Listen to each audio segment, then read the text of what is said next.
Good morning, children. Today we will read and understand the poem Wandering Singers, written by Sarojini Naidu. So, before digging deep into the poem, let's see a few details about the poetess Sarojini Naidu, who is also called as Nightingale of India. She was a political activist and poet. She wrote poems related to everyday life. Her writing style was simple and traditional. She wrote many poems, but the first collection of poems written by her, The Golden Threshold, was published in 1905 and was well appreciated by everyone. Now let's understand about the poem. What is the theme of the poem?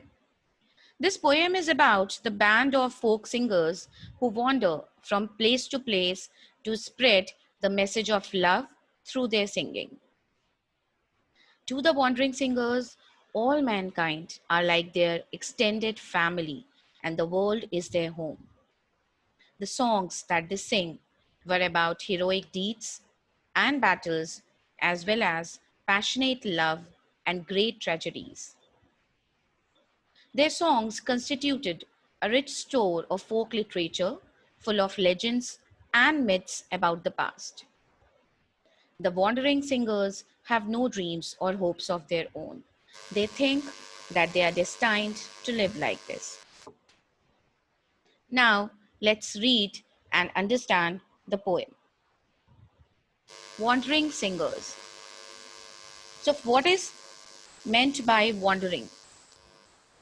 Wandering means moving from place to place without any purpose or without a plan, where the voice of the wind calls our wandering feet through echoing forest and echoing street. With lutes in our hands, ever singing we roam. All men are kindred, the world is our home. Here, lutes. Lutes means a kind of a musical instrument with strings. So it looks like this. This is a lute. And kindred. Kindred means like a family, like a relative, right?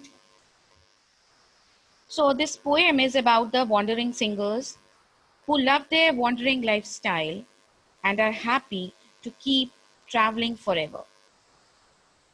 In this paragraph, voice of wind means that they visit places where they are welcome. As the wind never stops blowing, similarly, they never stop moving or traveling. They wander from place to place to spread the message of love through their singing. This second line of this paragraph, through echoing forest and echoing street, means that they keep singing folk songs whether they pass through a forest or a street. And to accompany their singing, they play lutes.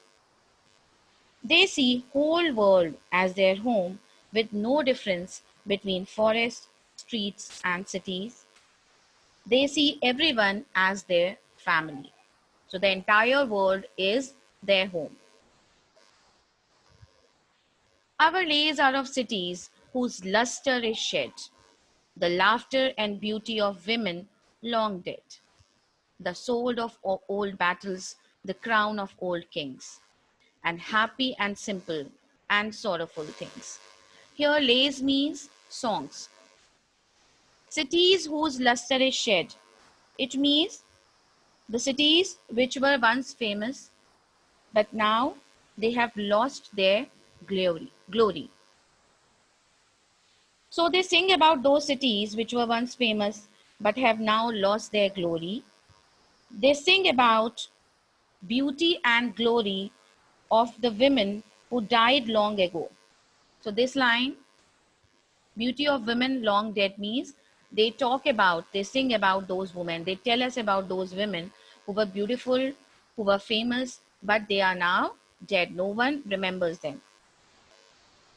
And they also sing about kings and their battles. In this, in this way, they bring alive the greatness of the past through their singing. These songs have something pleasant, beauty, happiness, glory, and something sad, that they belong to the past. What hope shall we gather?